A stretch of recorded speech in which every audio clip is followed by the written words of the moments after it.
Hey,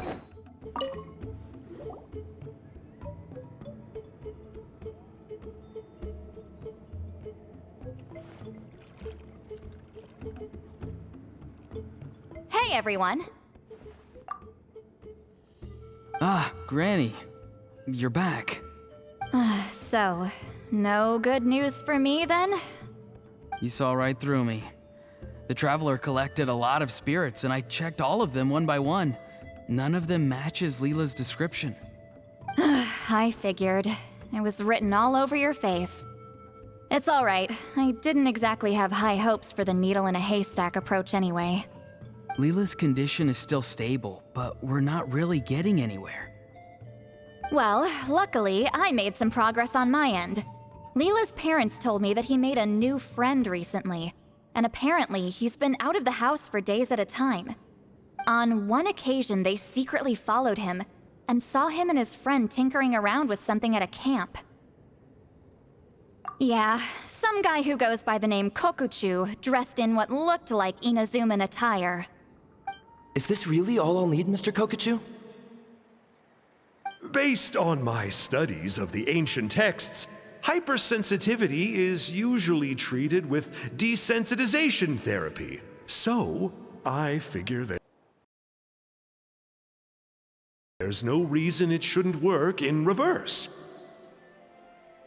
Now, for a poor chap like yourself with no sensitivity to spirits whatsoever, you'll have to completely immerse yourself in spiritually rich substances for this to be effective. I'm electing to name this approach hypersensitization therapy. Is it risky? You're the spirit duffer, not me. I'm sure you're more clued up than I am on the potential consequences of brute force clairvoyance. Ultimately, it's your decision. All right, but I do have one last question. What's in this for you? People like me obviously don't have much clout in this tribe, so it's not like I can offer you much in return. You think I'm looking for a reward? Oh, my good sir, take a look at my face. Isn't the answer written here clear as day? What? What's written there? Just a friendly guy who's happy to help. What? So some random guy from Inazuma just felt like helping Leela cure his spirit deafness? Hypersensitization therapy, huh? What a novel idea. Could that really work? Not on Leela by the looks of things. It's anything but novel. Our tribe used to offer it as a treatment once upon a time. But it was so fraught with risks and had such an abysmal success rate that it was eventually outlawed. As for this Kokuchu fellow, I'm sure he has his own agenda. He conveniently disappeared right after Leela got into this mess. Leela's parents gave me the address of the camp, so I went and checked it out. There were clear traces of spiritual energy, and also, look what I found. What's this? A broken shard, probably from a weapon or some sort of ceremonial implement. You feel that? It might look old, but it has extremely strong traces of spiritual energy. Leela must have used this as his medium. It would definitely explain how a spirit duffer like him was able to trigger a clairvoyant experience. Wait, there's something else. It feels so familiar. I think this is somehow connected to my ancient name. Connected how? Is it like a shard of an ancient name? No, more like... I think this item might have belonged to a previous bearer of my ancient name. Okay, that's it. Granny's getting itchy clairvoyance fingers. I'm going to try using this shard as a medium. Cool, same as last time? The Traveler can use the Spirit Loom to record what you find on a woven scroll. Nope. Auroron can do the recording this time. Why?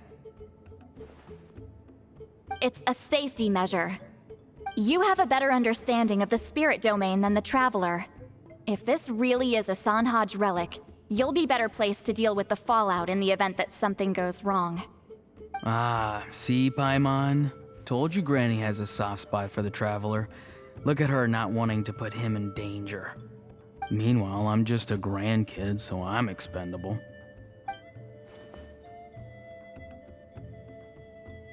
Hey, what are you blabbing on about? Sorry, Granny. I'm ready now.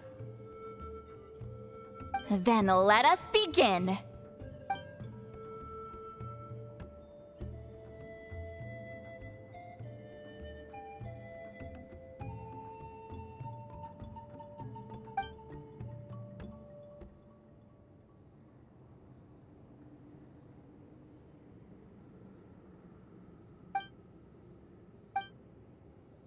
Alright, what's on the scroll this time?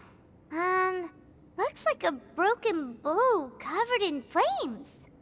Hey, don't you think one of the pieces looks just like this shard? You're right! It seems to be from the body of the bow. I saw a bow just like this in one of Granny's scrolls.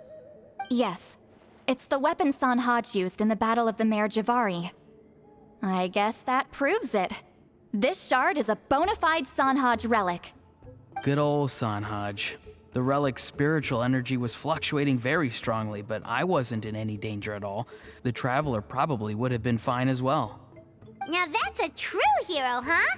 Generations later and the stuff he used to own is helping to treat spirit duffers. I still think there's more to this story, though. Kokochu must have had his own motives beyond just treating Leela's condition. Well, okay, we saw the full bow just now, right? Maybe he wanted to see it too, so he could track down the other pieces. I don't know if he'd have anything to gain by doing that. Even if they're Sanhaj relics, I still doubt he'd have much use for a broken bow. Also, why use a spirit duffer in that case? You're basically setting yourself up for failure. Huh? Layla's body is responding! Let me take a look. I can sense a spirit being drawn to the relic. Looks like Granny's plan is working. Leela's spirit is being drawn to the bait. In that case, let me try again. This time using both Leela's body and the shard as mediums. You can do it, Granny. I'm ready to go too. You got the itch too, huh? Plus, Aurora went last time. It's only fair to take it in turns. Fine by me. We know it's safe now, so you shouldn't have any problems.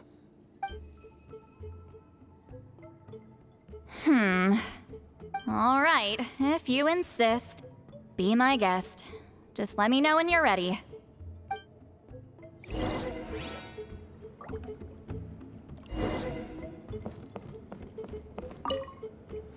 You ready? All right, here goes.